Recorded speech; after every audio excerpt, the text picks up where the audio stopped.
Today we're going to talk about how to stop giving a you-know-what about what everybody else thinks about you. This is something that's been kind of popularized in our culture a lot lately. A lot of books about it, a lot of social media kind of platitudes about, why you should stop caring what everybody else thinks. And maybe it's generally even realized at this point that, yeah, that's something I should do. But how do you actually let go of caring what everybody else thinks about you? The funny thing about the majority of the advice on this topic on the internet right now, everything's saying, you should stop caring what people think because then they'll like you more.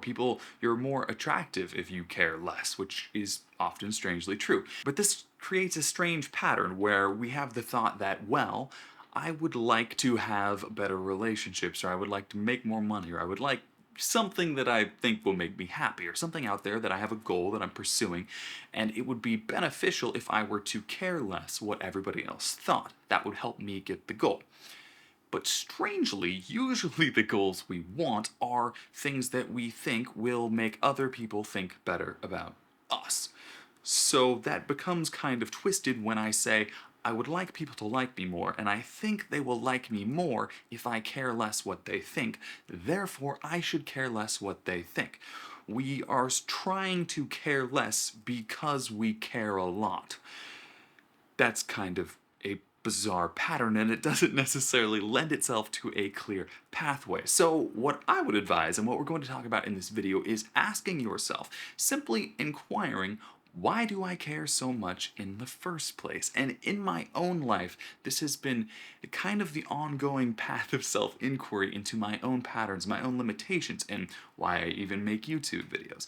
For the longest time, I used to find myself caring extremely just so much about what everybody else thought. I would go through my day-to-day life. Oh, it's my job to make sure everybody's happy and to always kind of say the right thing. And I found myself apologizing a lot. A couple times in my life, I had somebody say, Andrew, you didn't do anything wrong. Why are you apologizing? Before we can even talk about stopping, we have to understand what we are doing in the first place, because you can't stop something if you don't know what it is you're doing, right? So the most important step, I would say, is to understand fundamentally why it is that we care so much what other people think. For me, in my case, that meant asking, why do I have all these people-pleasing tendencies? Why do I become an ultra nice guy in relationships? Why am I so compelled to put everybody else first, even when I don't necessarily really want to?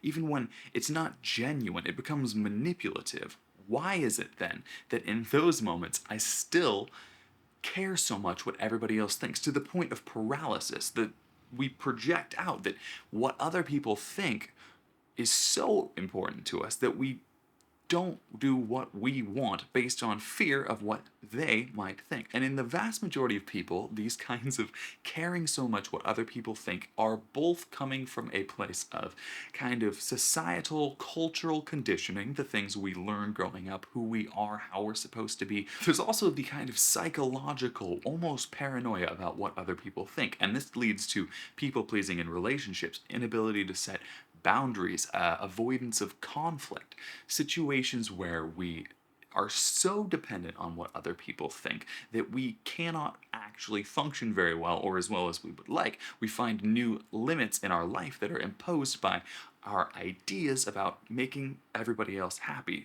caring so much what everybody else thinks. And this is, in this video, what we're talking about kind of letting go of. Why do we feel this way? Why are we so compelled based on the imagined version of what other people think? I would state that, at least for what I have found in myself, it comes to, and it came to, within me, a lack of a solid, centered sense of self. That's fun to say, solid, centered sense of self. But a lack of the ability to actually be myself. What everybody else thinks has really no bearing on our reality, except for one crucial thing. If I don't know who I am, fundamentally, if I don't really have a strong sense of who I am, or a strong confidence in who I am, then I am dependent on everybody else in my environment to reflect to me the conditions, the qualities that I would like to attached to myself. This is very common for people who try to go out in the world and earn a lot of money to be important. They have some lack of importance, some voice that says you're not enough, or scarcity based information, or some kind of story about insecurity or unworthiness.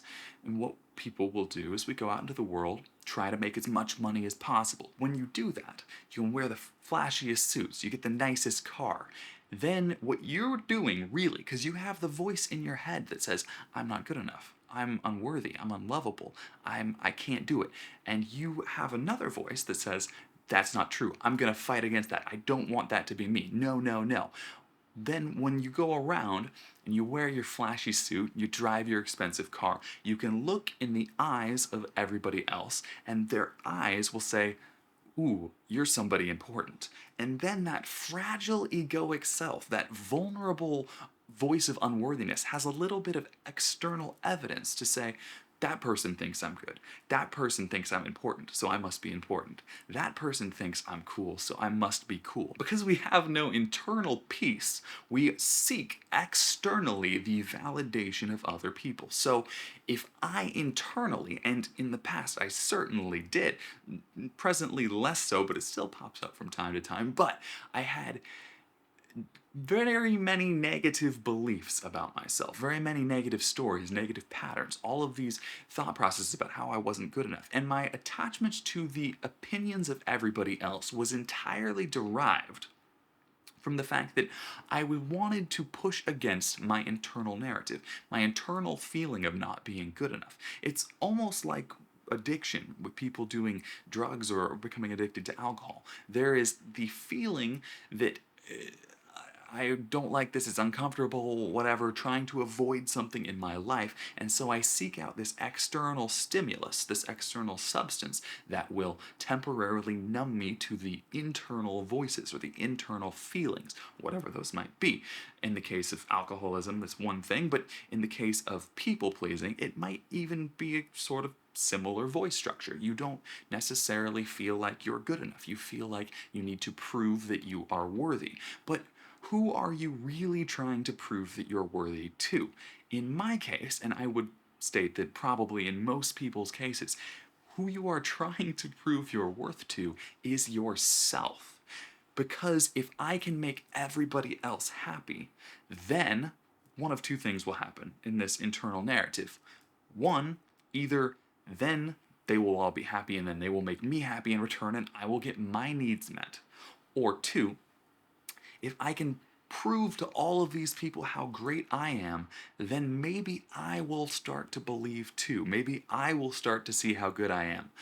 We are either trying to prove to them or to ourselves how good we are when we are caring so much what they think of us, when we are so attached to their opinion. Because people-pleasing people tend to think of themselves as being a good person, a nice person.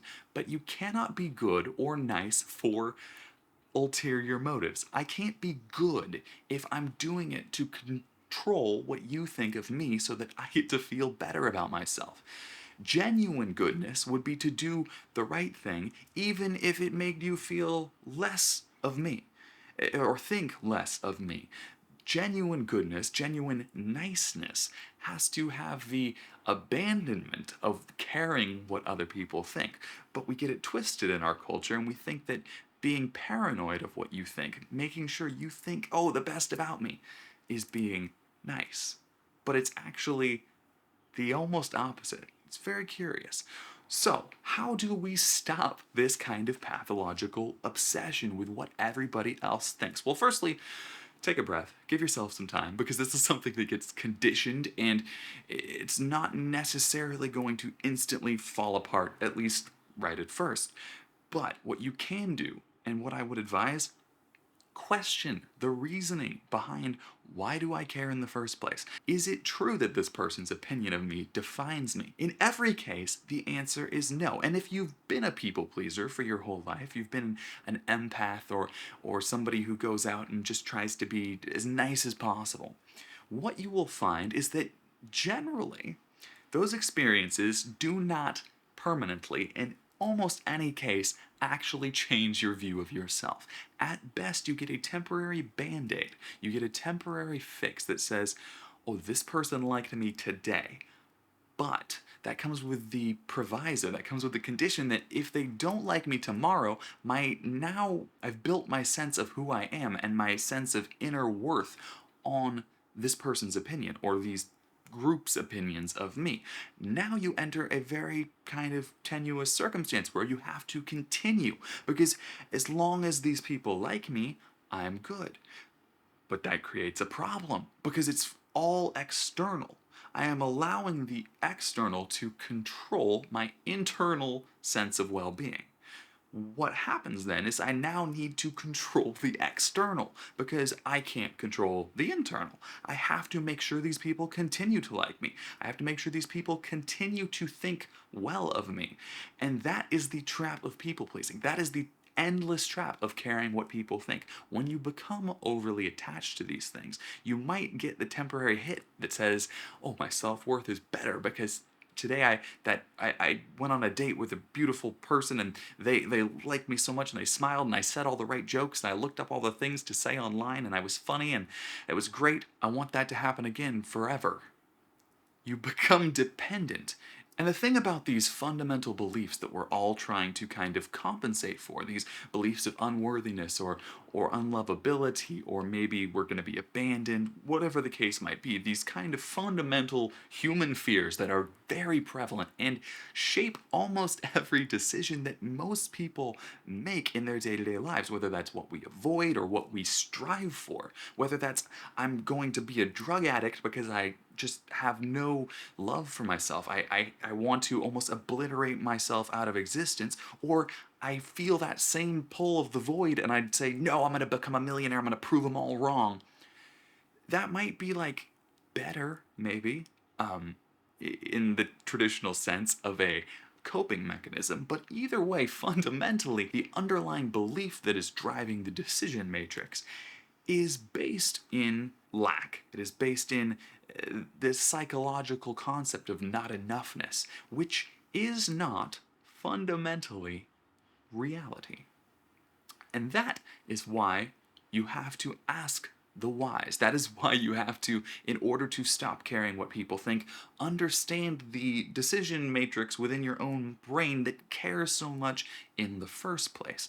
And once you come to the core that I care so much because I want everybody else to like me, so that if I see that they like me, then I will temporarily feel like I'm good enough and I'm allowed to just be a normal human. That's pretty exhausting, and it's endless. It's an endless treadmill. It is a never-ending battle to just kind of be neutral, which is kind of silly when you think about it. But then, so are a lot of these things that we do until we ask these why questions, until we dive into our own psyche, into our own patterns, and understand what is driving our behavior. So I advise you do that. If you want to know a little bit more about these fundamental patterns of limitation, where they come from, check out this video right here about inner child wounds and how to heal them through journaling. And if you want to know the one secret that makes letting go super freaking easy, then check out this video right here. Thank you so much for watching. We will see you next time. Goodbye.